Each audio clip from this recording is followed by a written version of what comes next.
Parece que ahora sí ya se escucha, ¿verdad? Vamos a, si me pudieran confirmar, si hay alguien que ha conectado y me pudiera confirmar si se escucha, por favor.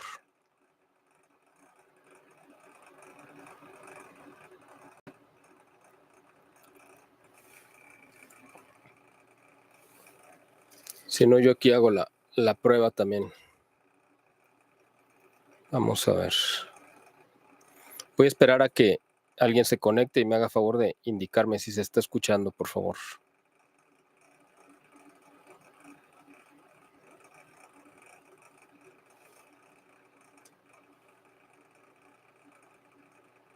Ok, ya me confirmaron que sí, que ya se escucha. ¿Se escucha bien? Bueno, listo. Pues muchas gracias a los que estén conectados, los que se vayan conectando más tarde, los que vayan a ver la transmisión otro día o en otro momento. Yo les agradezco de antemano que se tomen este tiempo para vernos. Vamos a comentar algunas de las noticias más recientes, ¿no? Yo creo que la que más todo el mundo está esperando que se comente, pues es la de la muerte de Francisco. Yo creo que era algo que ya se esperaba, no creo que haya tomado, pues digo, como sorpresa un poco, pero no fue algo que no estuviera ya, yo creo que para mucha gente,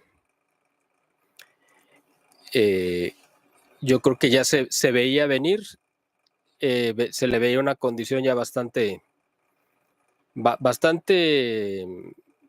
pues no sé cómo llamarlo, ya se veía bastante enfermo en las últimas semanas cuando entró al hospital.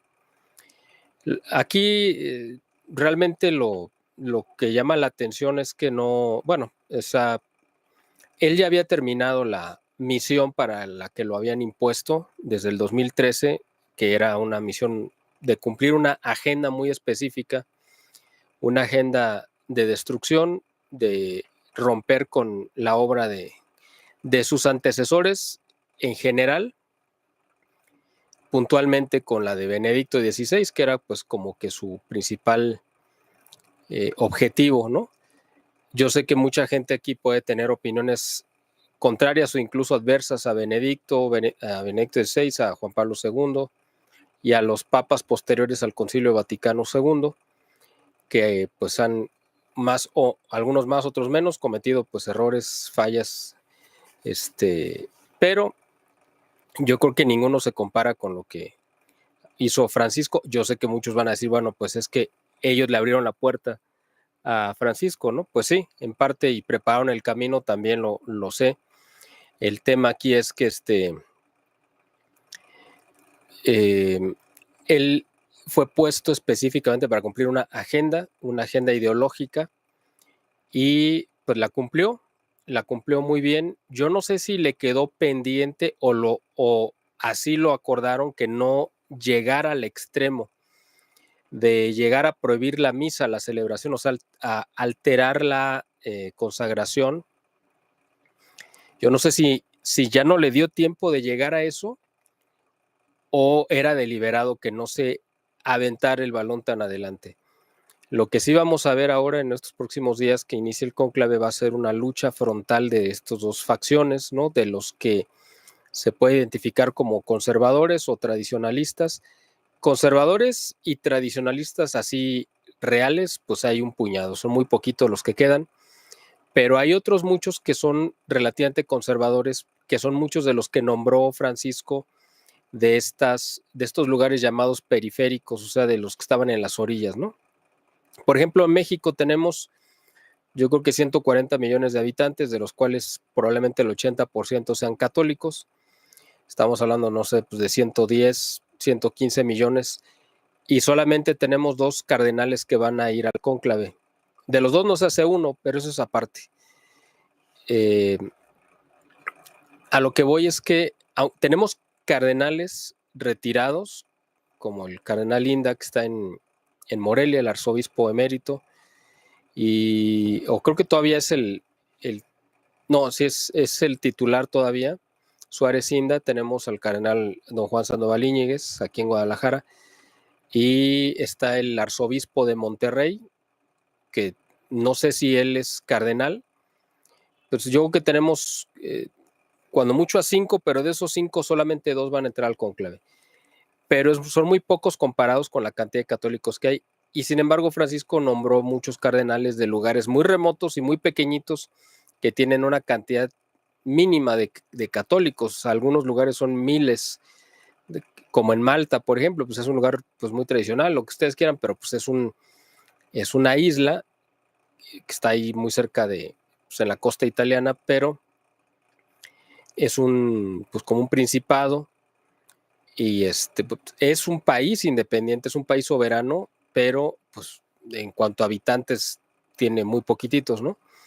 Y tienen un cardenal que incluso es papable, o sea, tiene posibilidades de pudiera ser elegido papa.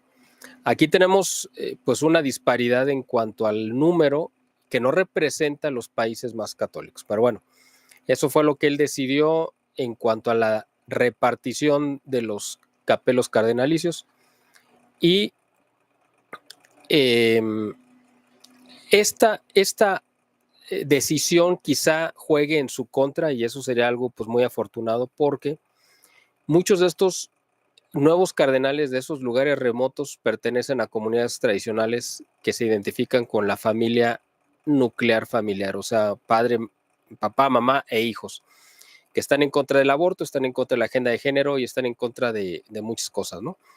Quizá en la parte económica pues pudieran simpatizar con las causas del progresismo, pero en la parte ideológica y social están en contra y son conservadores. Eso pudiera ayudar a impulsar algún candidato ahora en el conclave, algún candidato tradicionalista o conservador. Pues mucha gente piensa que quien tiene posibilidades pues es el cardenal Robert Sara o Sara. Tiene 79 años. ¿Qué significa? Pues Bergoglio murió de 88. Juan Pablo II murió de 85. Si llegan a elegir al cardenal Robert Sara, sería un papa de transición. Y la iglesia generalmente lo ha hecho así. O bueno, la iglesia previo a Francisco, porque pues ya después de Francisco pues quedó todo alterado, ¿no? Pero bueno, me refiero a la iglesia antes de que llegara o irrumpiera Francisco. Normalmente cuando había un pontificado muy largo, digamos de más de 10 años, venía un pontificado corto, que era uno de transición, y luego venía otro largo, y así lo manejó la iglesia. Por eso, por ejemplo, ¿por qué lo hacía así? Porque cuando había un pontificado muy largo, pues el papa que había muerto, pues había hecho reformas, había hecho una serie de cambios, entonces para que no vinieran otra serie de cambios inmediatamente después, daban un tiempo como para asimilar y después que venía otro periodo, ¿no? Por ejemplo, la última vez que se hizo así fue cuando murió el Papa Pío XII en 1958, y por eso nombraron a Roncalli, Angelo Roncalli, que era el arzobispo de Venecia, si no mal recuerdo, el patriarca de Venecia. Pues ella era un hombre anciano, tendría yo creo que más de 80 años cuando lo nombraron, o sí, yo creo que pasaba de los 80.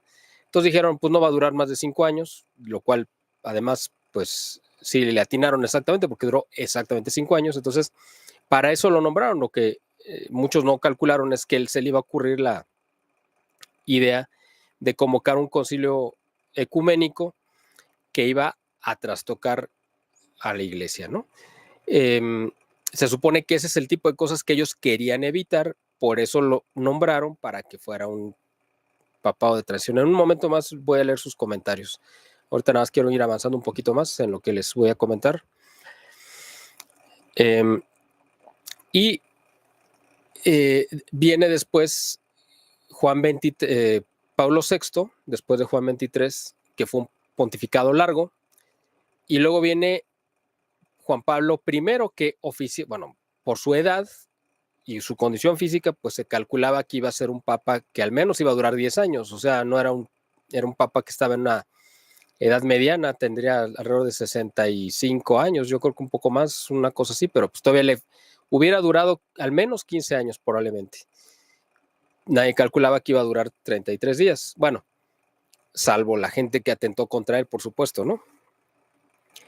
Después vino Juan Pablo II, con un pontificado muy largo, de 27 años, si no mal recuerdo, desde 1978 hasta el 2005, 27 años, que fue muy, muy, muy, muy largo, con muchos cambios, y por eso nombraron a Benedicto XVI, porque pues ya era un cardenal pues anciano, sabían que no iba a durar mucho y calculaban que quizá en 10 años se iba.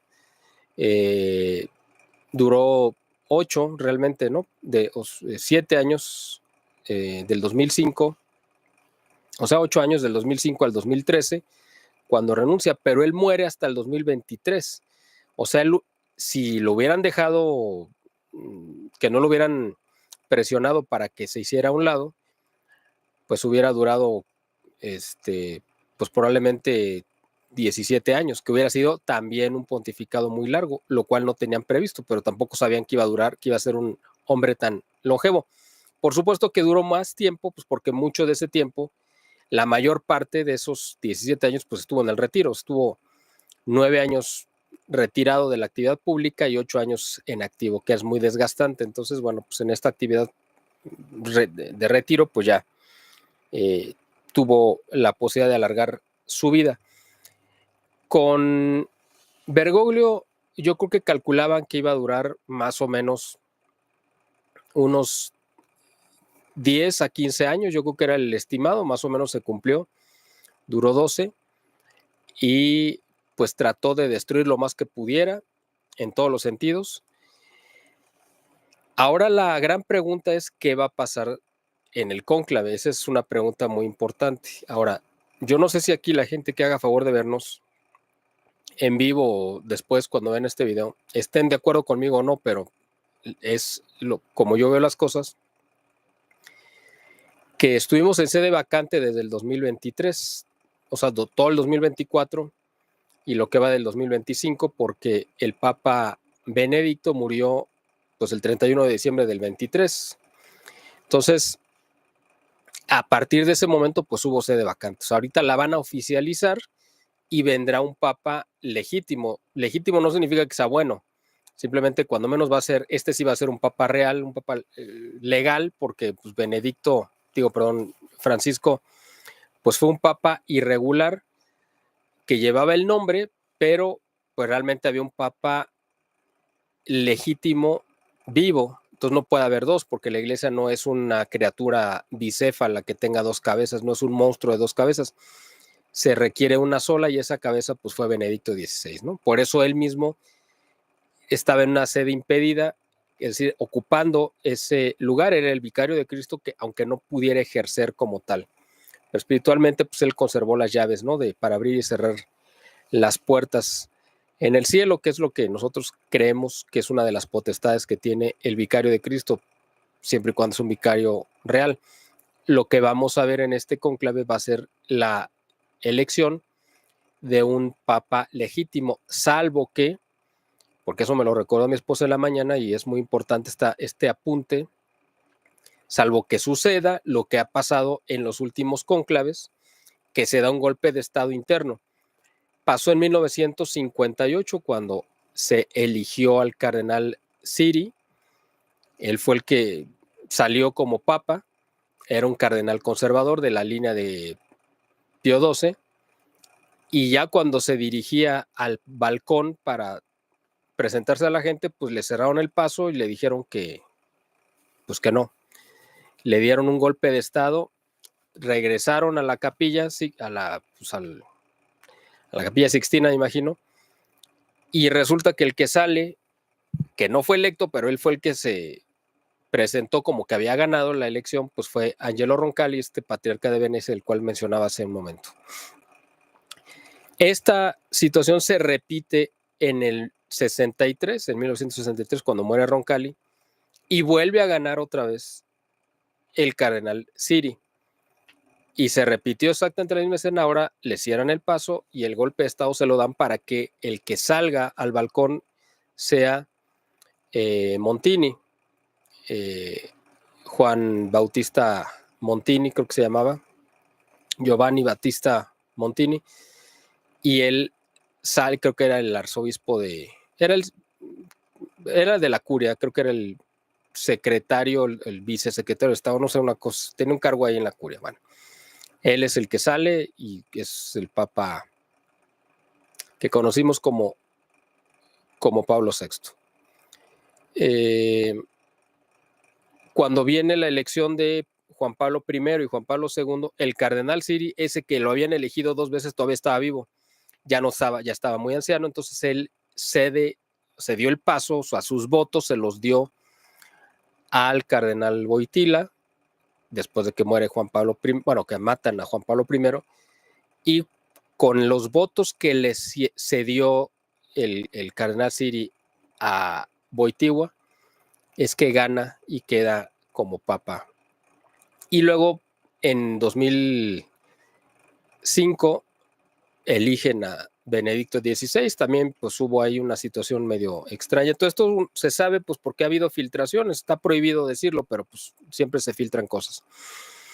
En el 2013 se repitió esta situación irregular donde el que ganó la elección, parece que fue el cardenal Caffarra, que era el arzobispo de Milán. Les estoy dando creo que un dato equivocado. Ahorita a ver si puedo.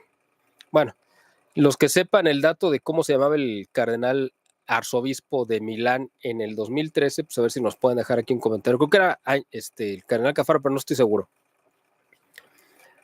Ya falleció. Él es el que nombraron, se filtró en lo que se revestía y todo, se filtró a la conferencia del episcopado italiano. La conferencia del episcopado italiano redactó un comunicado felicitando al cardenal le mandó la conferencia del episcopado italiano le manda una carta de felicitación al arzobispado de Milán porque habían elegido como papa a su arzobispo. Pero de repente, pues hubo otra vez lo mismo, un golpe de estado donde la gente que había conspirado con Bergoglio para que él fuera el candidato y fuera el ganador, le dijeron que si él se asomaba, pues iba a venir un cisma, iban a declarar un cisma y pues todos, entonces regresan y le entregan a, pues a Bergoglio, ¿no? Y él es el que sale. No había ganado él, se hizo una elección irregular porque yo me imagino que Benedicto se hizo a un lado e hizo una renuncia, pero no completa, precisamente previendo a ver quién iba a ser el papa. Y yo creo que si él hubiera visto que quedaba Caffarra o alguien de su confianza, él se hubiera retirado ya totalmente y ahí sí hubiera por completo entregado todo pues el ministerio petrino a quien hubiera salido el cónclave. Pero imagino que lo retuvo cuando vio que era Bergoglio porque sabía que hubo algo irregular ahí. Bueno, entonces, salvo que se vuelva a repetir esta situación de que elijan a uno pero salga otro, y eso no lo sabremos quizá después, salvo esa situación, pues íbamos a tener un papa legítimo, pero si no es así, pues quién sabe, ¿no? Estamos viviendo un año santo, un año, ¿cómo le llaman? Se me fue el nombre de cómo se le llama, que se da cada 25 años, un año jubilar, que esto viene de la tradición judía, que cada 50 años había un año santo, donde se perdonaban los pecados, etcétera.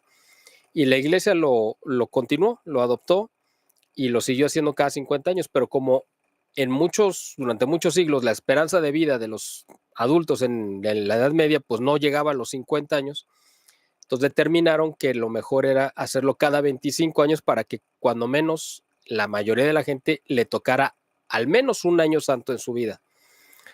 Para mí ya es el tercero que me toca, porque yo nací en 1975, entonces me tocó ese año, yo nací en un año santo, me tocó el del año 2000 y este es el tercero que me toca vivir. Entonces es un año donde se conceden indulgencias plenarias, etcétera, pero también espiritualmente la gracia de Dios actúa de manera hay como una efusión más grande de gracia de Dios, ¿no? En estos años santos. Y esto es lo que espero que se vea en el cónclave. que vamos a enfrentar, que vamos a tener en estos próximos días. Bueno, voy a leer algunos de los comentarios que han hecho favor de dejarme. Si puedo alcanzar a leerlos todos, los leeré con mucho gusto.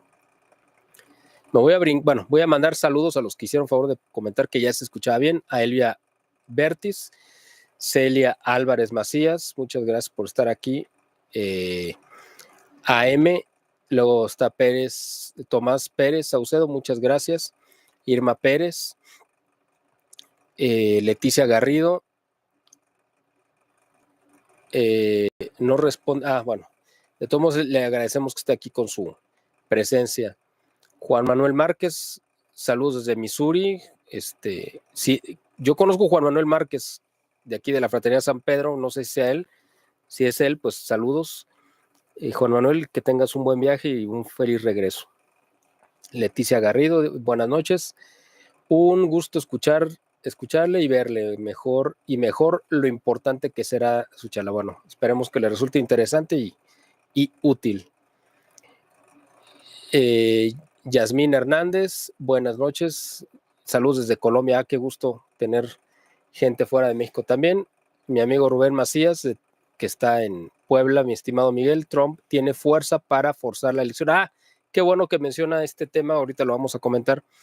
La posible injerencia de Donald Trump en este conclave. Lourdes, saludos. Muchas gracias igualmente. Diana Juana Rangel González, saludos. Axel Díaz Sánchez. Ángelo Escola, exactamente, el arzobispo de Milán. Muchas gracias, Ángelo. Yo estaba diciendo que era el cardenal Cafarra. Cafarra creo que fue uno de los 4 firmantes de la dubia, pero que gracias, Axel, era Ángelo Escola, efectivamente, al que yo me refería. David Orozco, saludos desde Colorado, muchas gracias. Sí, teníamos ya tiempo de no hacer estos en vivos. Bueno, yo hacer un en vivo, pues sí tenía yo creo que 2 años o más, no sé cuánto, ya tenía mucho. Espero poderlo retomar. A veces se me complica un poco. Ustedes saben que teníamos este programa con Luis Medina, mi amigo que está en Texas. Ahorita él por cuestiones laborales pues ya le ha quedado muy complicado poder hacerlo. Pero pues ya cuando él tenga oportunidad lo retomamos. Pero yo voy a tratar de continuar este ejercicio que a mí me gusta mucho porque tengo contacto directo con ustedes, pero además creo que es un buen ejercicio para intercambiar ideas y opiniones. Sobre lo que comentaba mi amigo Rubén Macías sobre Trump, es muy importante, muy interesante, porque en 2013 y previo a la, 2013 y previo a la renuncia de Benedicto XVI, uno de los que más operó en favor de la renuncia de Benedicto XVI fue Obama y mucho del aparato de inteligencia norteamericano y otras fuerzas, ¿no? Otras fuerzas en Europa. Se dio también este conjunto de cardenales agrupados en torno a este grupo que se llamaba la Mafia de San Galo, que era este grupo comandado por el arzobispo uno de Bélgica, no me acuerdo cómo, ya se me fue hasta el nombre, ¿no? Ya murió también. Si alguien por ahí se acuerda cómo se llama este cardenal bastante nefasto.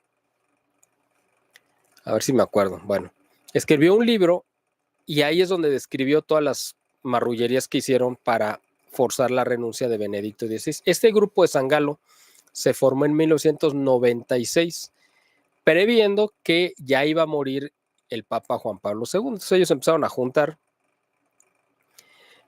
para conspirar y ver a quién iban a nombrar en lugar de a Juan Pablo II. Ellos querían evitar que llegara el cardenal Ratzinger. Cuando Juan Pablo II se entera que estos andaban conspirando, él escribe o redacta una nueva constitución que es la que está vigente, la constitución en la iglesia, que es la que regula desde el cónclave cómo sería una renuncia en caso de ser papa, cómo se legaliza un cónclave y es muy específico en cómo deben de realizarse las votaciones, etcétera. Pues cuando vino el cónclave del 2013, pues se violentó totalmente el orden que estaba establecido por Juan Pablo II. Por eso, aparte de todo, pues, aunque hubiera sido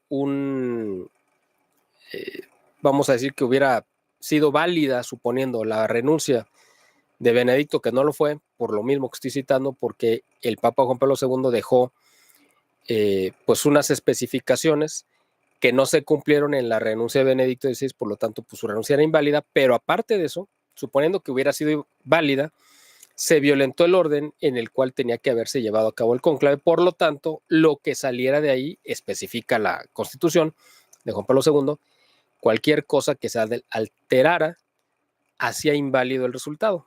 Pues a pesar de todo eso, pues Bergoglio salió, se montó el solideo papal y pues usurpó ese cargo durante 12 años, ¿no? Bueno, entonces él, Obama, ejerció una presión igual que Hillary Clinton y mucha gente para obligar a Benedicto a renunciar. Ahora posiblemente vamos a ver como la revancha, por decirlo de alguna manera, donde el presidente Donald Trump posiblemente va a operar en favor de algún candidato, puede ser norteamericano o no. Mucha gente quisiera ver al cardenal Raymond Burke sentado en la silla papal. Yo sinceramente sí lo veo bastante remoto, pero bueno, humanamente se ve muy complicado, pero pues Dios es el que tiene la última palabra. Pero lo que sí seguro es que Donald Trump pues, va a ejercer su presión política como la está ejerciendo en otros ámbitos, en lo económico, en lo comercial y en lo político, incluso para presionar a Rusia y Ucrania para que lleguen a un acuerdo de paz. Yo creo que va a actuar igual para tratar de impulsar un candidato pues que vaya en contra, o al menos sea moderado, neutral, por si de alguna manera, y que no vaya a adelantar más la agenda progresista que dejó Bergoglio. Eso puede ser, eso pudiera ser. Yo en algún programa que tuve, en alguna entrevista que tuve con Roberto Farril, comentábamos, eso fue el año pasado, si sería viable pues un papa norteamericano, y él decía que pues ya sería el momento de tenerlo. Yo también lo creo, no lo veo así como muy, bueno, puede ser cualquier cosa, ¿no? Sinceramente. Después de Bergoglio, cualquiera puede ser papa. Entonces, yo veo que podemos ver una operación política. De hecho, el fin de semana, el último personaje político que se entrevistó con Bergoglio, pues fue el vicepresidente J.D. Vance, el vicepresidente de Estados Unidos, que estuvo en Roma. Se reunió el sábado en la mañana con la primer ministro Meloni, Giorgia Meloni, y en la tarde, me imagino, visitó a Bergoglio. Yo no sé si Bergoglio le dio un infarto por el coraje que haya hecho al ver a J.D. Vance o lo que hayan hablado. No lo digo con ironía, lo estoy diciendo en serio, que es posible que pues, le haya propiciado un malestar. No estoy diciendo que sea el culpable, por supuesto, pero pues de lo que hayan hablado seguramente han de haber tenido bastante discrepancia y posiblemente pues eso le haya provocado alguna situación. O puede ser que ya simplemente pues Dios tenía determinado que hasta ese momento llegaba y punto, ¿no? Aunque no hubiera habido algo que detonara ese final. Estaba raro porque la mañana del domingo pues salió a dar pues la bendición supuestamente, ¿no? La bendición propia del domingo de resurrección. Pues ahí estaba, sí se veía mal, pero no como para que le faltaran unas horas para morirse. Los médicos dicen que fue una muerte así, pues como tuvo un infarto cerebral y fue algo muy rápido, ¿no? Pero bueno, voy a seguir leyendo sus comentarios. De Lourdes, bueno, ya creo que lo leí.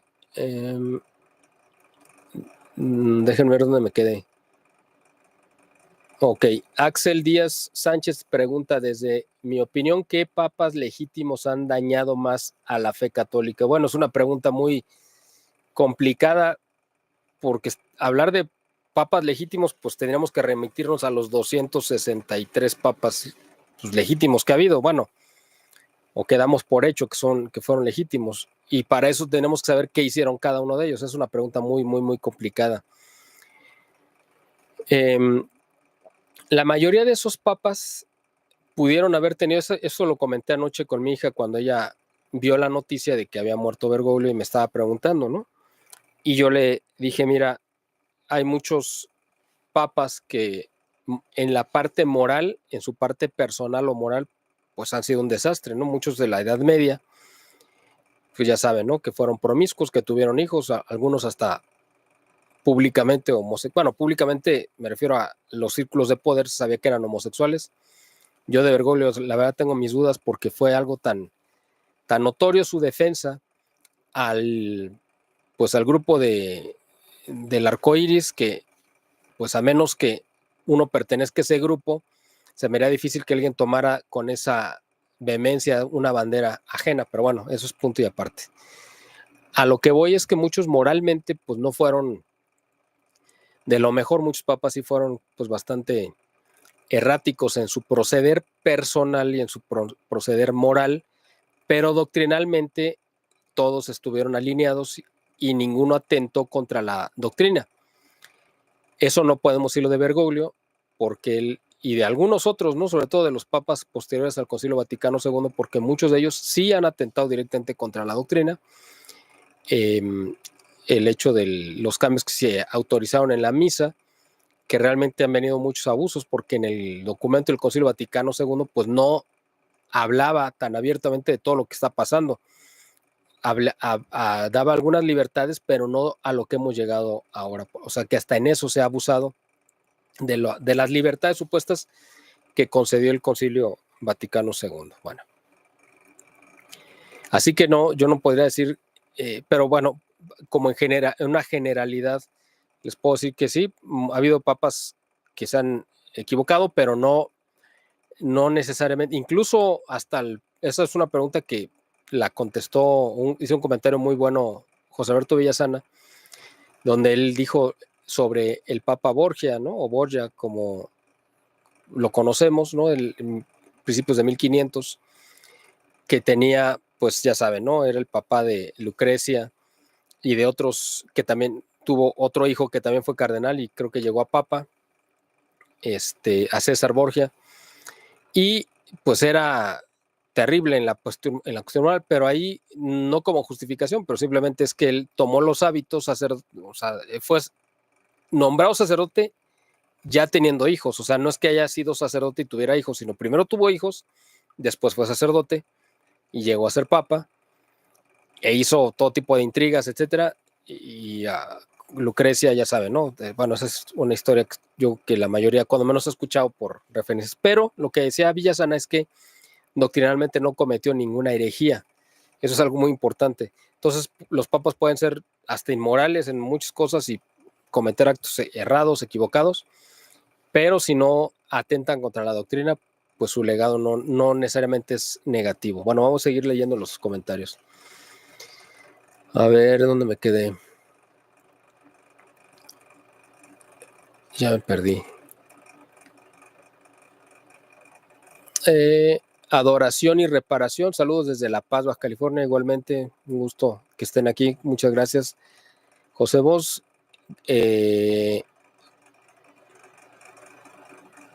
Bueno, dice, no sé a quién se refiere, que es un verdadero israelita. María del Rey, justo en la tarde pasé a buscar mi opinión. Pues muchas gracias, ok. Pues sí, es que mucha gente, la verdad es que sí me había pedido que hiciera este video por otros temas que se han venido acumulando, pero pues ahorita dije, bueno, pues hay que aprovechar. Ruth Nora Giraldo, interesante charla, saludos desde Colombia, muchas gracias. Saludos Miguel, dice Misitum, qué gusto tener nuevamente un video, muchas gracias de actualización. Dice Dean Alanis, espero en Dios que no, pero pienso que puede quedar un intermedio como Pietro, me imagino que se refiere a Parolín, para pasar la estafeta a Luis Antonio, que no sé si no sé a cuál se refiere, si es al arzobispo Tucho Fernández o alguno de esa calaña. Mientras no quede este arzobispo que es ahorita el prefecto para la doctrina de la fe, que ese sí es una verdadera, dentro de los nefastos que nombró Bergoglio, sí se lleva la estafeta. Pero hay varios muy peligrosos. Está el cardenal de Filipinas, ¿cómo se llama? Es que ahorita me traigo muchos nombres en la cabeza y de repente se me revuelven. Bueno, ya saben, no sé si sepan, ahorita aquí busco en algunos apuntes a ver si lo encuentro. Este arzobispo es muy joven y era de los predilectos de Bergoglio. Entonces hay que tener cuidado con ese, porque cuando digo pues tener cuidado, pues nosotros no vamos a ir a votar, pero sí podemos influir, aunque sea a distancia, pues con nuestras oraciones. Se llama, al que me refería era a Luis Antonio Tagle, no sé si es al que se refería. Déjenme ver. ¿Dónde está? Espérame. Ah, sí, Luis Antonio Tagle, sí es al que se refería Dan Alanis. Pues es posible. Parolín es un hombre, pues es un burócrata. Es el secretario de Estado, es el que tuvo durante estos 12 años Bergoglio. Es un burócrata que es bien visto dentro de los círculos vaticanos. Pues es cero pastoral, cero carismático, pero pues es un administrador eficiente. Puede ser un papa de transición y le abra la puerta, pues salvando que salga victorioso, porque al final de cuentas aquí se trata de ver quién va a imponer su fuerza. Aparentemente, porque Bergoglio es el que nombró pues, más cantidad de electores de los que van a entrar al cónclave, de los 135 que van a entrar, Bergoglio nombró al 65%, o sea, van a entrar, no sé, como 70 quizá, de los 70, como 75 por ahí, fueron nombrados por Bergoglio. Hay otros que todavía quedan de Benedicto XVI, incluso todavía quedan algunos de Juan Pablo II. Midiendo pues cómo están equilibradas las fuerzas, si tomamos a los moderados junto con los conservadores y por el otro lado a los super bergoglianos con los radicales, así progresistas, están empatados. Hay uno de diferencia nada más a favor de los conservadores. Pero bueno, no, eso no significa nada. Pueden cambiar, pueden ser presionados, comprados o lo que ustedes quieran. Imagínense cómo se moverán, a qué nivel pues el poder en esas esferas, ¿no? Bueno, vamos a continuar. Danels es el arzobispo de... Es que no me acuerdo de qué parte de Bélgica era. No sé si era de Amberes o no sé, pero era el arzobispo primado de Bélgica, Godfred Danels, que es el que escribió en su autobiografía narrando todas las marrullerías que hicieron con la mafia de San Galo. Y se llamaba San Galo porque San Galo es una villa, es un ¿cómo le llaman? Es un centro de esquí en Suiza. Tiene un nombre, se me fue el nombre, pero es un lugar donde uno va a esquiar y se llama San Galo y ahí se reunían. Entonces, por eso se le puso el nombre de la mafia de San Galo. Ellos dijeron que eran una mafia, no lo estoy diciendo yo como un adjetivo, sino ellos mismos lo dijeron. Bueno, así y la verdad sí, les quedaba bien ese nombre. Vamos a ver qué más comentaron. Dice María del Rey, justo también dejó su cargo el creador del Foro Económico Mundial. Así es, ¿cómo se llama este hombre? Ahorita les digo. Precisamente eso sucedió aparentemente el día de hoy. Klaus Schwab, que pues mucha gente por ahí se ha filtrado que está emparentado con los Rothschild, y yo no lo dudo porque pues no hubiera llegado a crear una institución de este nivel con tanta influencia y que además pues es la que les dicta la agenda a muchos países sin que tuviera el apoyo y el respaldo de los círculos de poder más oscuros y más altos a nivel mundial. Este hombre, que creo que en estos días cumple 88 años también, presentó su renuncia. Y esto ya se sabía, él ya lo había anunciado que se iba a retirar, que andaban, pero parece que se hizo oficial la renuncia el día de hoy. Entonces, pues fue como una aparente casualidad en las que yo no creo, pero estas cosas, estas agendas sí se mueven así, ¿no? Coordinadas.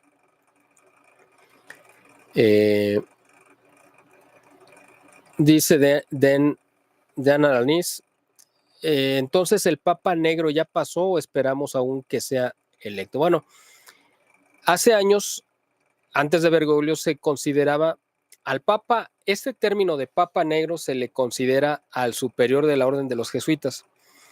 ¿Por qué? Pues porque tenía tanto poder que podía llegar a rivalizar con el poder del Papa. O sea, eso es un término que se usó hace muchos años, o se usaba, y después se le empezó a aplicar a Bergoglio precisamente por pertenecer a la orden de los jesuitas, que pues, visten de, pues, como cualquier sacerdote debería vestir, pero ya no todos lo hacen, ellos visten de sotana negra. Bueno, entonces por eso se le consideró como el Papa Negro.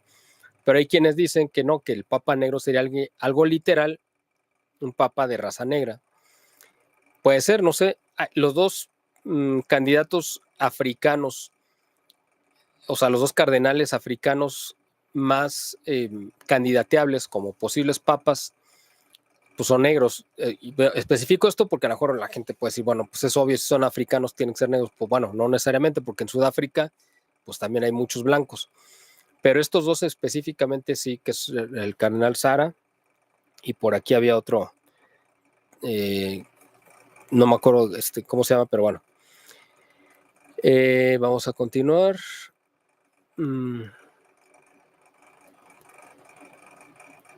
Dice Guillermo Valenzuela, muy buena información. Gracias por compartir, gracias a ti, Guillermo, por estar aquí conectado.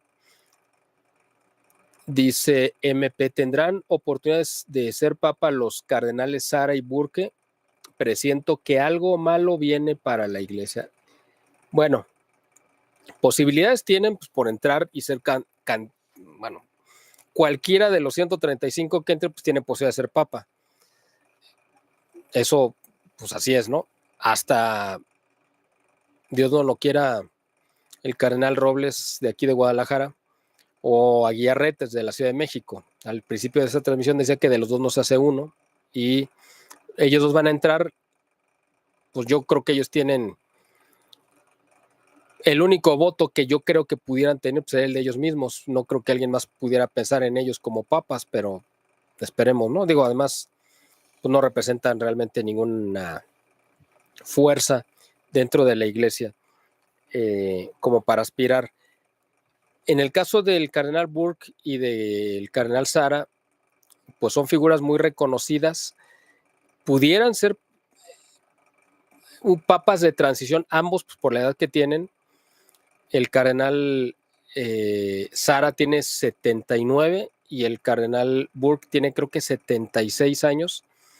Por lo tanto, cronológicamente uno pensaría que cualquiera de los dos, si quedara, pues no duraría más de 10 años, quizá unos 5 o 6, tiempo suficiente como para apaciguar las cosas y preparar al que venga, que pudiera ser un cardenal mucho más joven, de 60 años, que pudiera estar como papa durante 20 años, ¿no?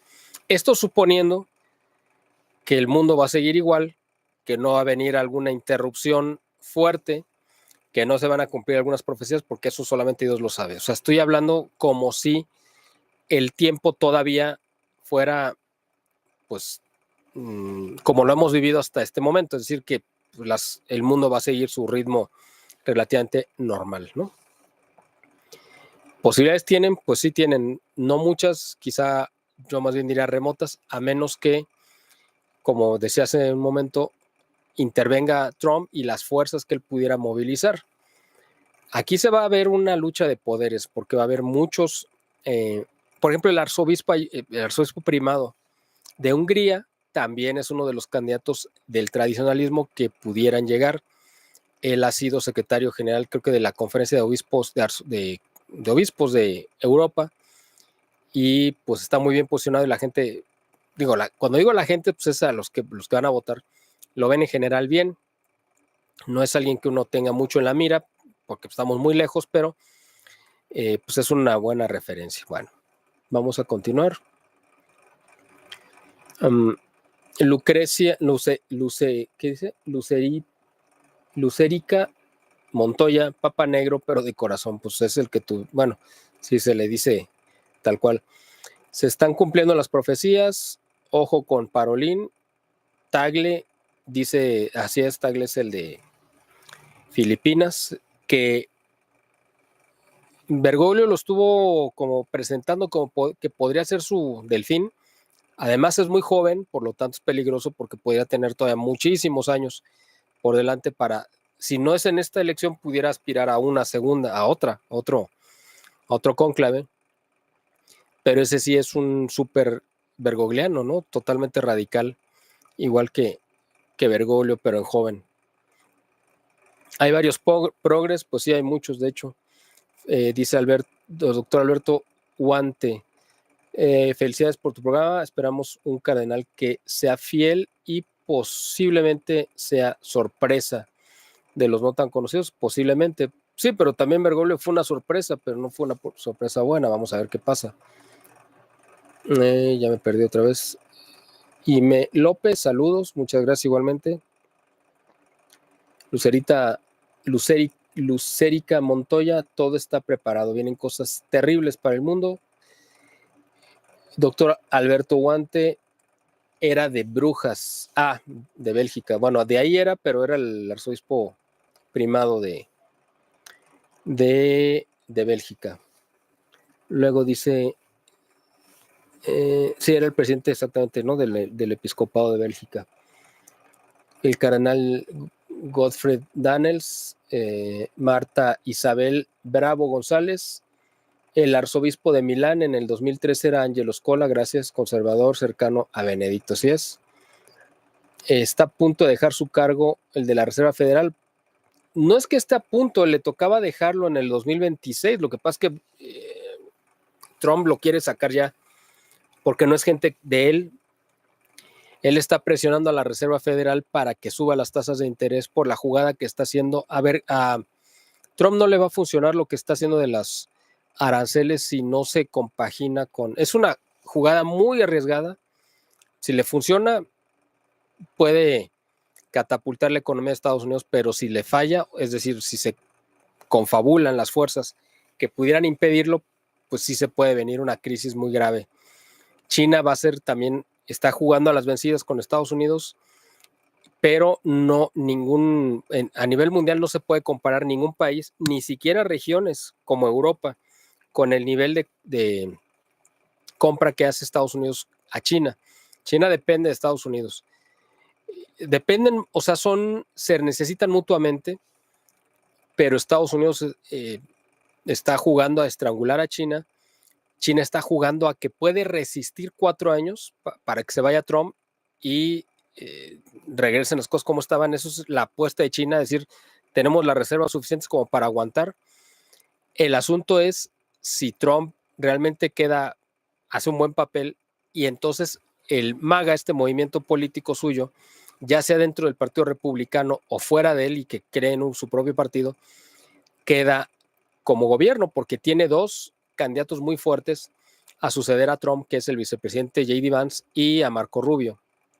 Entonces, cualquiera de los dos son muy jóvenes y pueden perfectamente estar 2 periodos. Y esto estamos hablando de 12 años a partir del 2024. O sea, estaremos hablando de que podría prolongarse las ideas políticas y económicas de Donald Trump hasta el 2036, aunque Donald Trump ya se haya muerto en ese tiempo, no sabemos. Esto suponiendo que continúe este grupo en el poder. Entonces China está calculando 4 años, pero no 12. Así que la apuesta de ellos también es muy, muy arriesgada.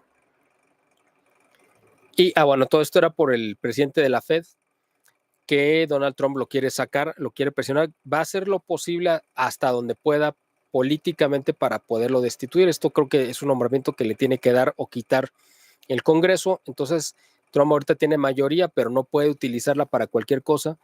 Pero bueno, pues ahorita todavía tiene el respaldo del Congreso en muchas cosas. Posiblemente pudieran destituirlo, porque eso también va por ahí. O sea, al final de cuentas, Donald Trump lo que le quiere apostar es a subir el valor de la reserva de oro que fortalezca la moneda norteamericana, o sea, el dólar. En fin, es una jugada así, pues, arriesgada, ¿no? Los valores de muchas empresas pueden bajar y subir de repente o de golpe. El mismo gobierno de Estados Unidos puede comprar muchas de esos valores cuando caiga el mercado y los puede comprar para reposicionarlo si tiene una ganancia ahí pues muy grande. En fin, es una jugada que vamos a ver si se le puede dar, si la puede lograr Donald Trump. ¿Dónde me quedé? Axel Díaz dice: muchas gracias por hacer este programa, con mucho gusto, al contrario, gracias a ustedes por estar aquí. Hispanidad de Tlaxcala, saludos de Tlaxcala, saludos. Ricardo Sánchez, mi amigo, también de Tlaxcala, saludos amigos, gracias por tu gran dedicación, es increíble todo el poder que ostentan. Saludos de Tlaxcala, muchas gracias, querido Ricardo, un amigo muy apreciado para mí, que conozco hace ya muchísimos años. Y bueno, pues sí, pues es que es el juego de poder.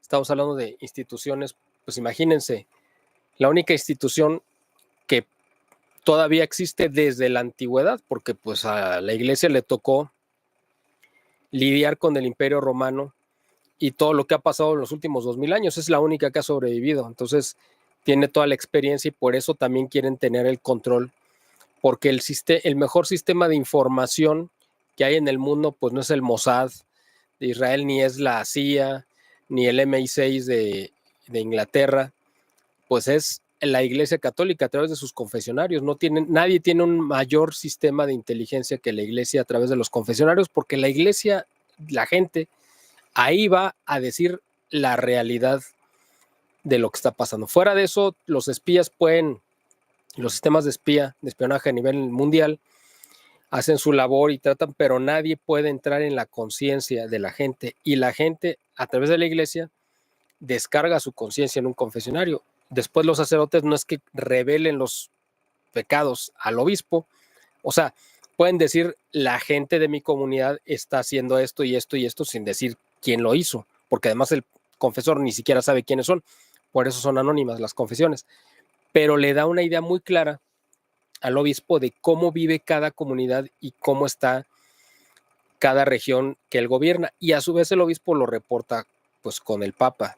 Entonces nadie tiene una idea más clara de cómo está la situación moral, mental, espiritual, personal, material de la gente que la iglesia. Por eso es que muchos gobiernos se pelean por tener acceso a esa información y a influirla o beneficiarse de ella. David Orozco: esperamos en Dios que el siguiente papa elija el nombre de Leo o Pío.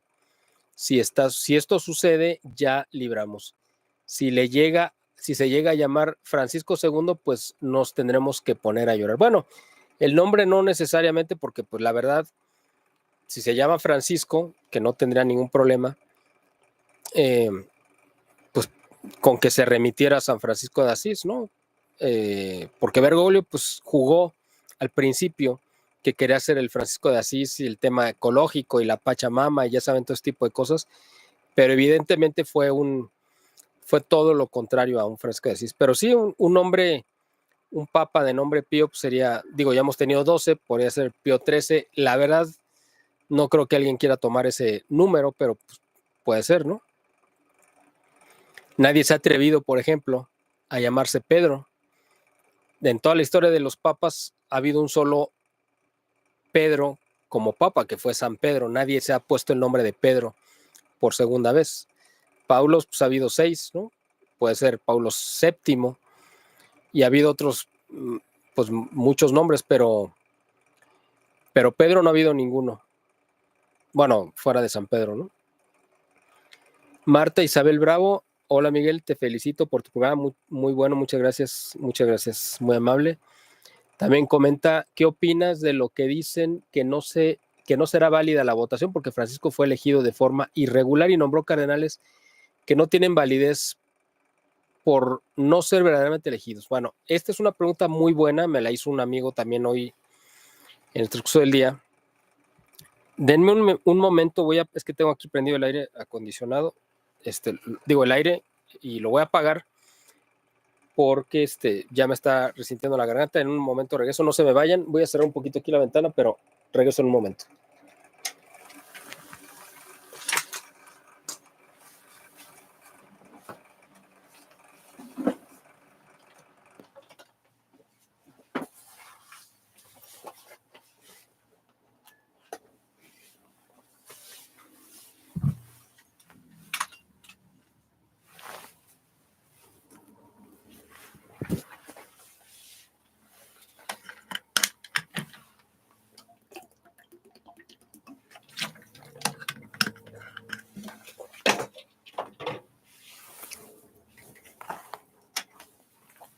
Listo, estamos de regreso. Esta es una pregunta muy, muy interesante y muy buena, que como comentaba hace un momento me la hizo un amigo en la mañana, bueno, en el transcurso del día. Los cardenales son nombramientos, son cargos honoríficos, es la corte del Papa. No es una ordenación como sería el sacerdocio o una consagración como sería un obispo. Un cardenal, pues incluso puede ser alguien cardenal sin ser siquiera sacerdote. Digo, esto ya no se ha hecho pues porque ya hace muchos años o siglos que todos los cardenales pues son religiosos, obviamente, ¿no? Pero pudiera nombrarse porque es un nombramiento honorífico. Y la función de los cardenales es asesorar al Papa y ayudarlo pues a gobernar la iglesia. Entonces, uno puede pensar que si Bergoglio efectivamente no fue un papa legítimo, todos sus nombramientos son ilegítimos, lo cual es cierto, incluyendo las canonizaciones. Yo sé que esto a lo mejor a mucha gente le causa sorpresa, pero es real. Benedict, Francisco canonizó a Juan Pablo II, canonizó creo que a Pablo VI y a Juan XXIII. ¿Significa que los tres son santos y están en el cielo? Pues eso solamente Dios lo sabe. La realidad es que la iglesia, pues precisamente como no sabe quién sí está y quién no está en el cielo, tuvo pues, una medida para pasarle la responsabilidad, digamos, a Dios. ¿Cuál es esa medida? Que cuando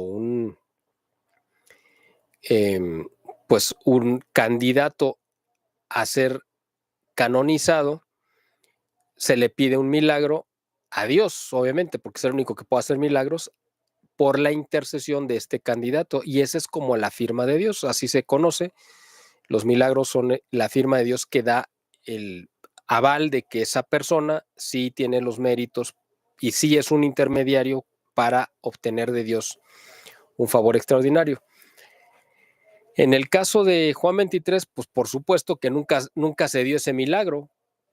Eso yo creo que ya habla por sí mismo. Nunca se dio un milagro y a Bergoglio pues no le importó y de todos lo nombraron santo. Dijo, bueno, vamos a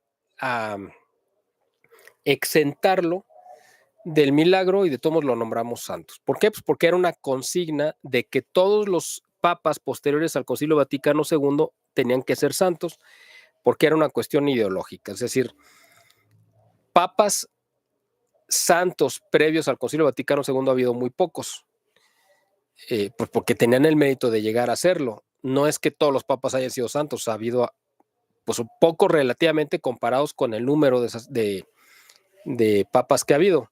Antes del Concilio Vaticano II, pues hubo 260 papas, más o menos, ¿no? Y de esos, no sé, es un porcentaje pequeño los que son santos.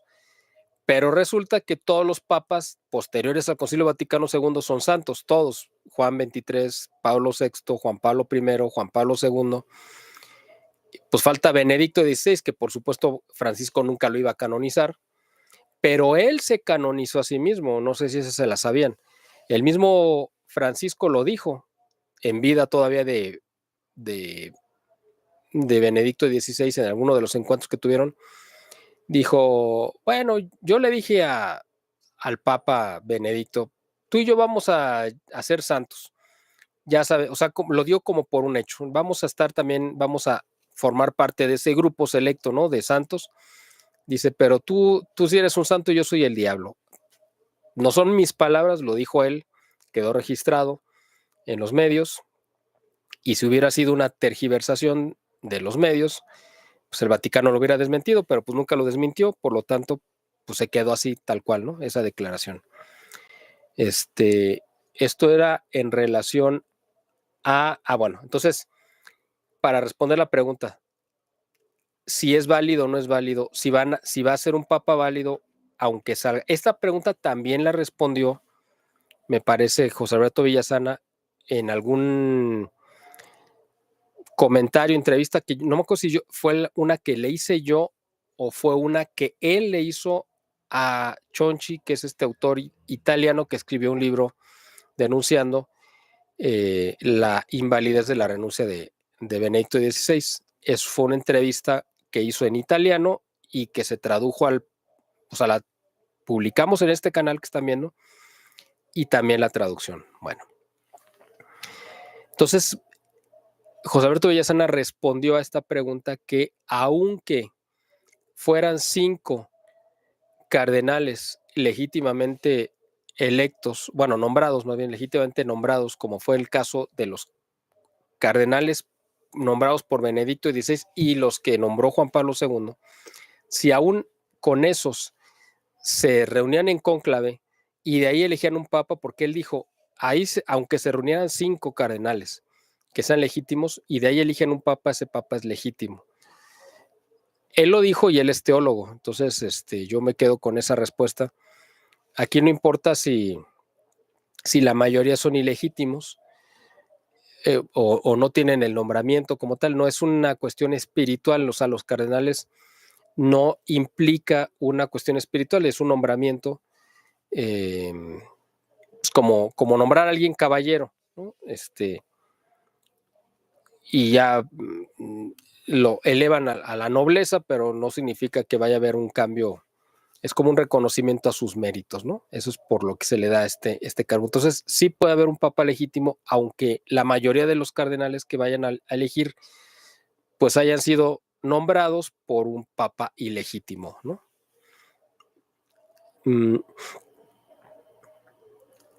Alanis dice, vi que ya hay crisis en China con miles de jóvenes aplicando hasta a 8,000 empleos cada uno, wow, y no consiguen trabajo, están trabajando en casa con sus padres y ellos les pagan simbólicamente. Bueno, es lo que comentábamos, China realmente está en una situación muy crítica. Ellos crecieron al amparo, gracias a la protección y al padrinazgo de los Rothschild y también de parte de los Rockefeller, porque se acuerdan que en el 72, 73 viajó Henry Kissinger a China y fueron cuando le dieron el banderazo de cuando muere Mao Zedong y termina la revolución cultural y empieza esta nueva etapa donde a China le autorizaron la industrialización que a México se le han impedido.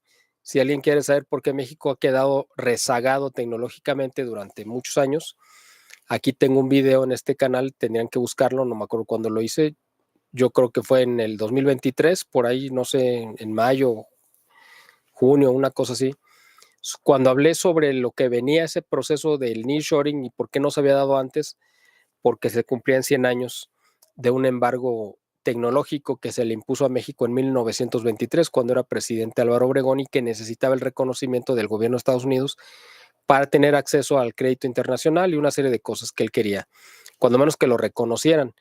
Y Estados Unidos le vendió muy cara ese reconocimiento. Pero bueno, esa es historia aparte, ustedes la pueden consultar. Bueno, China, gracias a ese aval que tuvo de parte de pues de esos círculos de poder de los Rothschild, los Rockefeller, etcétera, se le permitió la industrialización y pues pagar esos sueldos de hambre por los cuales se reconoció a China, y esa mano de obra muy barata y muy mal hecha, como sabemos, que con el tiempo pues se fue perfeccionando, se fue haciendo cada vez más pues mejor, pues, y ahora los sueldos ya no son tan bajos. En México se paga menos que en China, por ejemplo, ¿no? La mano de obra, pero China le apostó a conquistar al mundo y ellos lo quieren conquistar físicamente a través de este proyecto que se llama la Ruta de la Seda, la ruta y no sé cómo le llaman,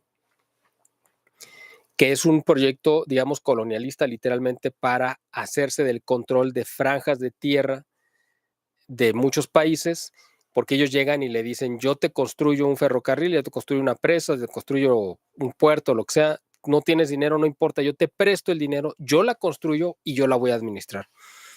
Y muchos países de África y de Asia y de aquí pues como Nicaragua y otros, incluso Perú han aceptado porque no tienen dinero para hacer unas obras de esas dimensiones, pero le están vendiendo su alma al diablo, literalmente. Entonces es muy peligroso y China apostaba a físicamente controlar al mundo, comercialmente hablando. Controlar todas las rutas de comercio es lo que quería y estrangular y poner sus condiciones. Pero pues no contaban con que iba a llegar o que iba a regresar Donald Trump y que Donald Trump pues, les iba a enfrentar. Yo espero que en esta contienda pues el que salga victorioso es Estados Unidos, no porque sea pues el salvador del mundo ni mucho menos. A nosotros nos ha salido carísimo la vecindad con Estados Unidos en muchos aspectos. Nos han relegado al tercer mundo de manera deliberada porque nunca quisieron tener un Japón al sur de la frontera, como lo dijo precisamente Henry Kissinger, y creo que Brzezinski cuando hicieron un estudio de seguridad nacional a Nixon por ahí del 72, donde México era uno de los 13 países condenados al atraso porque representaban un peligro, según ellos, para la seguridad nacional de Estados Unidos. Entonces, por eso México pues, ha vivido en el tercer mundo durante décadas, ¿no? Íbamos a salir de esta situación con el nearshoring. El problema fue que se cruzó Morena y López Obrador, y por el otro lado, pues Estados Unidos y Trump, que dijeron, ¿por qué vamos a permitir que esta relocalización de la factoría mundial que está en China y en Asia se vaya a México si se puede venir a Estados Unidos? Esa es una apuesta de Trump que tampoco creo que le va a resultar muy bien, porque obviamente lo que cuesta fabricar un clavo en China es infinitamente inferior a lo que cuesta producir ese mismo clavo en Estados Unidos. Entonces el nearshoring, la relocalización no va a funcionar pasando de una factoría barata a una carísima. Por eso México era como ese punto intermedio que iba a permitir que la factoría siguiera siendo muy barata, pero con la vecindad de poderlo traer físicamente por tierra sin tener que cruzar medio planeta en un barco que va a tardar 3 semanas en llegar. Y eso siempre y cuando China no quisiera impedir que llegara, como lo está haciendo ahorita, en represalia al 245% de arancel que le impuso Estados Unidos, y China le está respondiendo al bloquear las exportaciones de los metales raros con los que se fabrican la mayor cantidad de imanes específicamente para la tecnología pues de autos eléctricos, baterías, chips, microprocesadores, etcétera. Entonces, por eso es que quería Estados Unidos relocalizar todas las plantas de producción para no depender de China. Pero, y China estaba apostando a hacerse con el control físico del mundo. Entonces, en este choque de trenes, los dos van a salir abollados, pero yo creo que tendría más que perder China que Estados Unidos. En Estados Unidos está el dinero y en China está la mano de obra. Pero el que tiene el dinero puede controlar la mano de obra porque la puede mandar a otra parte. Esa era la apuesta que tenía Estados Unidos. México hubiera sido el beneficiario de esta guerra, pero el problema fue, como decía, pues llegó Morena, López Obrador, echó todo a perder, y con la reforma judicial que se va a esta farsa que se va a llevar a cabo en junio, pues fue como el último clavo del ataúd, porque fue lo que acabó de generar desconfianza, porque ya no va a haber ningún poder judicial o ya no va a haber Estado de Derecho en México que garantice las inversiones, ¿no? Entonces, este proyecto del nearshoring, pues para México ya se esfumó. Esperemos que pues regrese, pero bueno, yo sí la veo complicada. Bueno, espero haber sido después, digo, di un poco de vuelta, pero para explicar un poco esta pregunta.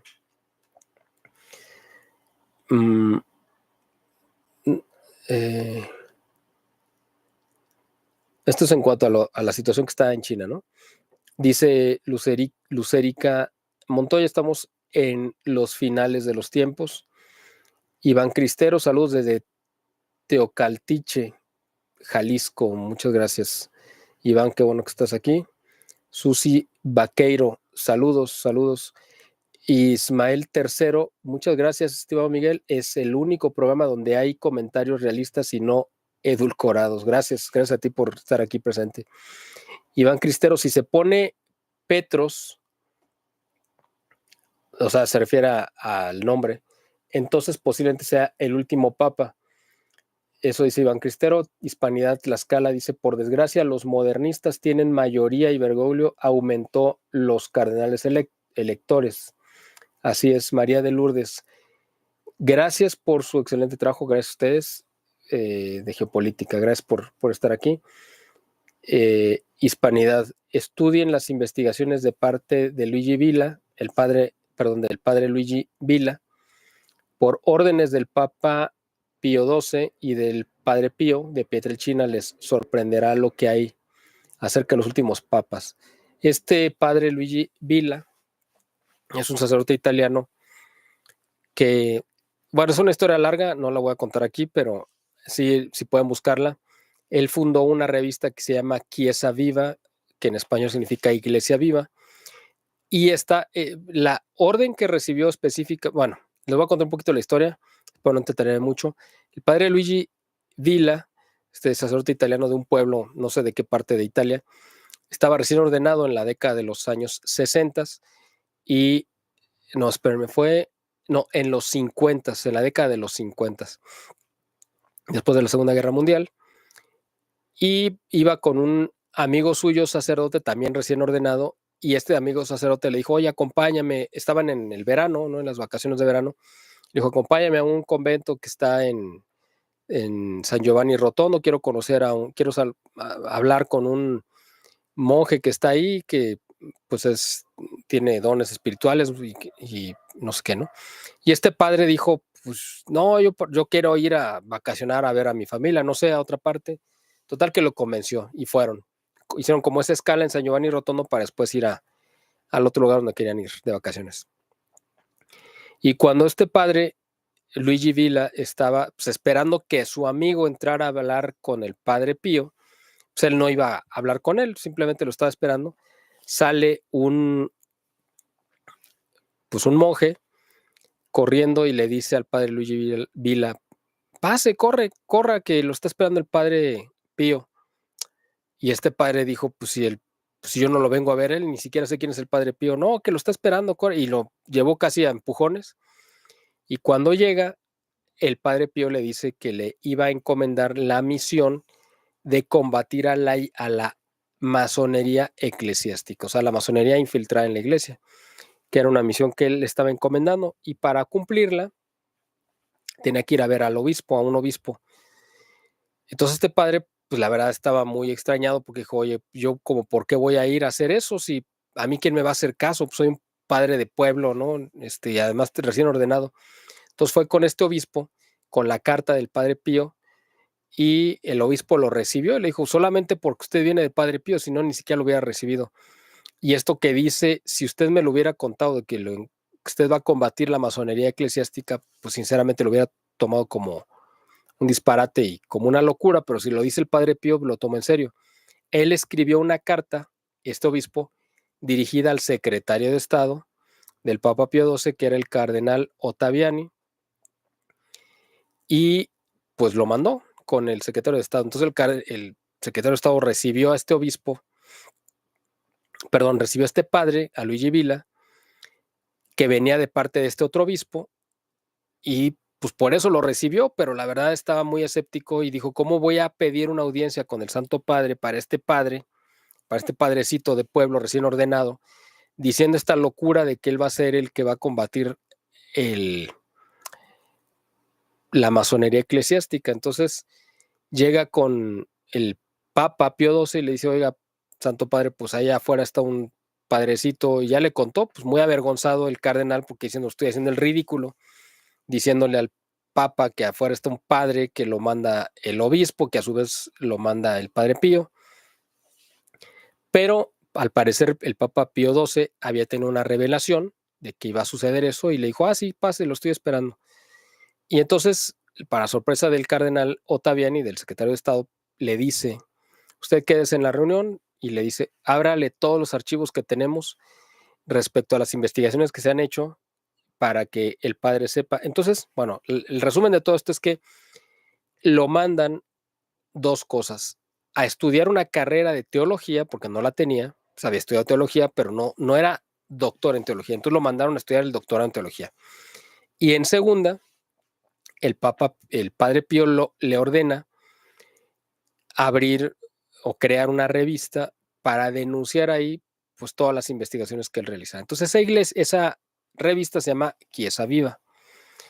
Yo he tenido contacto con ellos desde que fundé el BIE, les empecé a mandar la revista, ellos me mandan cada mes la Chiesa Viva, directamente me la mandan de Italia, y por ahí habrán tomado algún material nuestro también, y yo he publicado material de ellos también. Entonces, pues es la línea directa, ¿no? del padre Pío de Pietrelcina, que fue el padre Vila, que murió creo que en el 2014-2015, pero dejó una obra importantísima, porque ahí en esta revista se publica cada mes todas las informaciones con nombre y apellido de todos los masones que han estado dentro de la iglesia.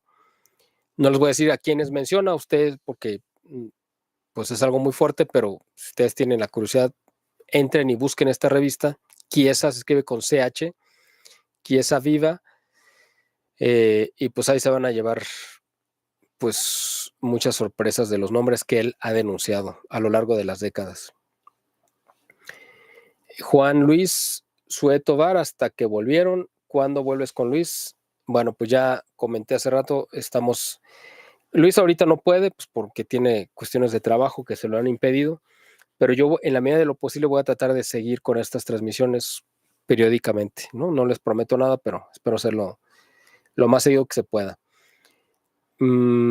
Dice Lourdes, ¿por qué no nos permitieron industrializarnos? Porque somos cristianos, lo que los amos del mundo más detestan. Eso es en parte también, y porque a España también, España representa en Europa lo que México representa aquí, es decir, un país que tiene un potencial enorme y que siempre lo han tratado de relegar, pues porque España evangelizó a medio planeta, ¿no? Entonces ha sido un castigo que se le ha impuesto. Dice José Luis, respondiendo al comentario de Lourdes, que no nos han dejado industrializarnos porque tomamos muchas tonterías que no son de nuestra identidad. Puede ser también, y así ha sido durante 200 años, ¿no? Que nos ha gobernado la masonería. Bueno, no lo dice él, pero lo digo yo. Dice Axel Díaz, haz un video del Club de los 1001. Bueno, ese es un club que existe o existió, yo creo que todavía existe, de los supuestamente 1001 personas más poderosas del mundo y más ricas, ¿no? Entre los cuales en México solamente había un solo miembro en ese club, y ese único miembro era Emilio Azcárraga, el tigre Azcárraga, ¿no? Emilio Azcárraga, ¿cómo se llama? El abuelo era Emilio Azcárraga Vidaurreta y este es Emilio Azcárraga Gallán, pero el tigre era Emilio Azcárraga Milmo.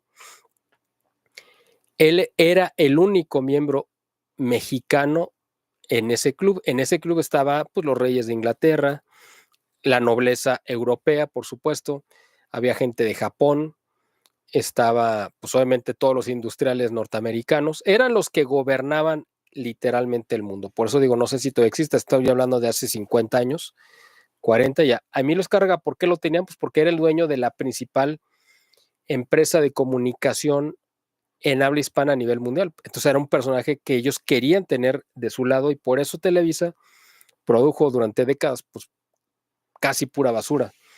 Había un canal cultural de Televisa, que era el Canal 9, que era el único que yo veía cuando no existía cable. Bueno, yo no tenía cable hace 30 años, 35, 40, y era el único canal cultural de Televisa que sacaba documentales y programas interesantes de ciencia, etcétera, que yo lo veía, pero pues era el único y nadie más lo veía. Bueno, o sea, muy poca gente lo veía, y lo que la gente más veía, pues obviamente eran los productos chatarras. Estamos hablando de hace 40 años, ¿no? Imagínense ahorita los 35 años.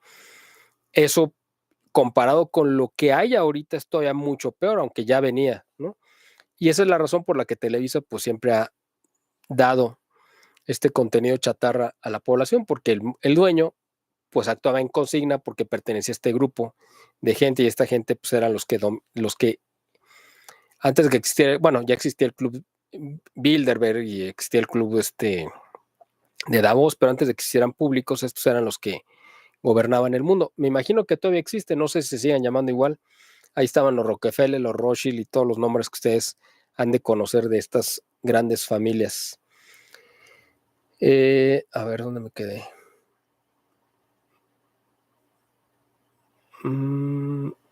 Lorena Hernández, saludos. Rigoberto Arias, ¿qué pasó con los en vivo con Luis Medina? Bueno, ya lo comentó hace rato. Y con don Vicente Ferrer. ¿O sigue comprometido de salud? No, la verdad no sé. La verdad no, yo no tengo contacto con él, así que no sabría decirles. No sé si se refiere a Luis o a Vicente Ferrer. María Guadalupe Orozco, gracias por transmitir. Ya extrañaba su contenido en video. Muchas gracias a ustedes. Estamos llegando a 1:20. Yo creo que vamos a dejarla por aquí ya. Yo quiero agradecerles a todos el favor de su atención. Hace un momento, antes de entrar aquí a esta entrevista, tuve una entrevista con Esteban Arce en radio a nivel nacional. Una entrevista muy cortita de 5 minutos, pero se los voy a compartir a los que tenga agregados en contactos de mi WhatsApp. Lo voy a publicar en mis redes sociales por si alguien la quiere escuchar. Es una entrevista de radio que hablamos sobre Bergoglio. Soy, yo creo que de los pocos que se ha atrevido a decir, pues realmente todo el mundo está ahorita, bueno, desbaratándose, ¿no? De cumplidos con Bergoglio, que era un santo y que seguramente se fue volando al cielo, ¿no? Pues una cosa es que llegue y otra que le abran, son cosas distintas. Entonces, o que entre, pues, ¿no? Yo, pues dije, hizo un corte de caja breve, muy breve, porque pues en 5 minutos no se puede decir mucho de lo que realmente fue este hombre y, bueno, en resumidas cuentas, ¿no? Y pues el saldo que dejó para la iglesia. Juan Luis Tobar, ¿cuándo vuelve a hacer otro en vivo para seguirlo? Gracias, Juan Luis. La verdad no sé, no quiero poner una fecha, pero voy a tratar. Antes los hacía los fines de semana, generalmente los domingos. No, voy a tratar de hacerlo en la medida de lo posible y cuando lo vaya a hacer lo voy a informar como lo hice ahora. Espero que tenga suerte de verlo y de todos modos ya saben que se queda aquí en el canal, lo pueden ver después. Muchas gracias, hermano Miguel. Dios lo bendiga, muchas gracias. Pues al final, lo que les comentaba es que tuve esta entrevista con Esteban. Espero que lo puedan ver y difundir. Él también grabó una editorial en su programa de radio muy buena, también la voy a difundir ampliamente y espero que también pues yo creo que van a compartir su opinión, muy, muy certero en el proceso en el que todo el mundo está canonizando a Bergoglio, pues es importante recordar realmente quién fue y las cosas terribles que hizo para la iglesia, ¿no?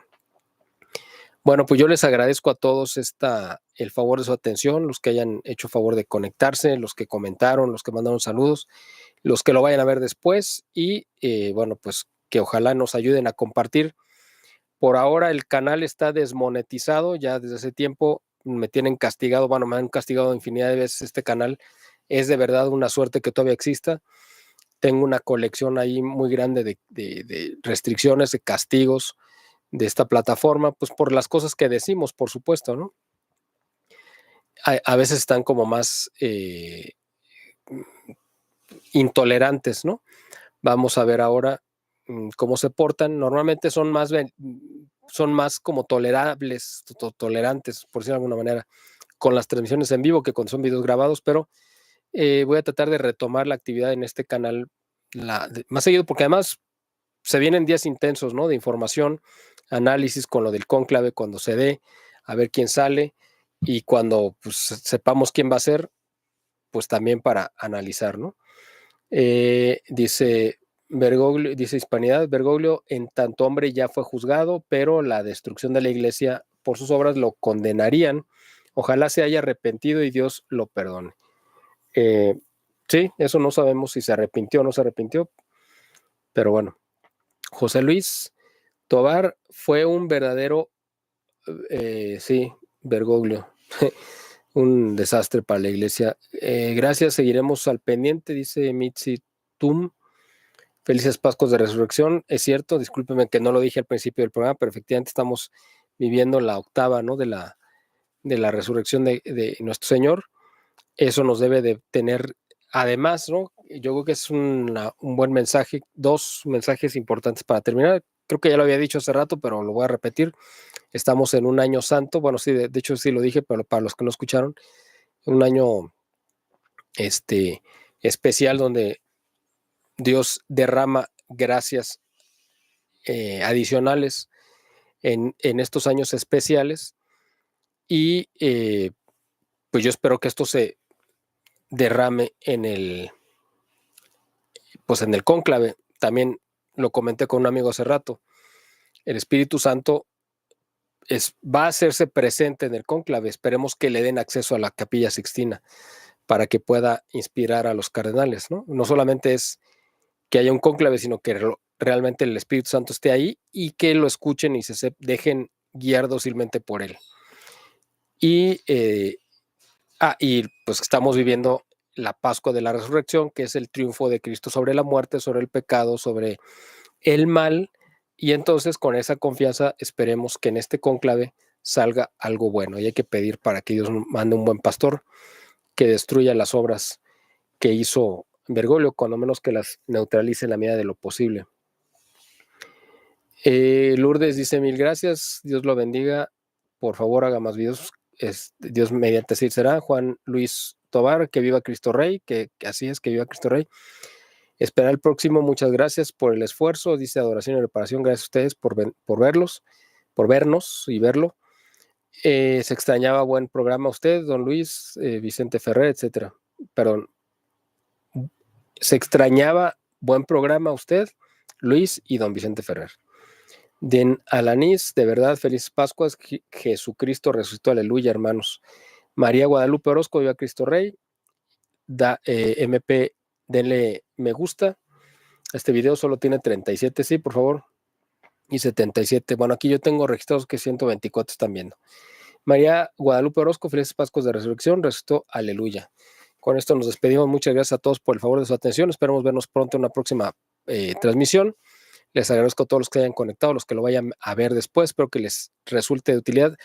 Los que no alcanzaron a comentar en la transmisión en vivo, déjenos sus comentarios, por favor, en este video. Yo siempre los leo y en la medida de lo posible lo respondo. Les agradezco, como siempre, el favor de su atención. Que viva Cristo Rey. Cristo resucitó y eso debe ser nuestra garantía. Hasta la próxima.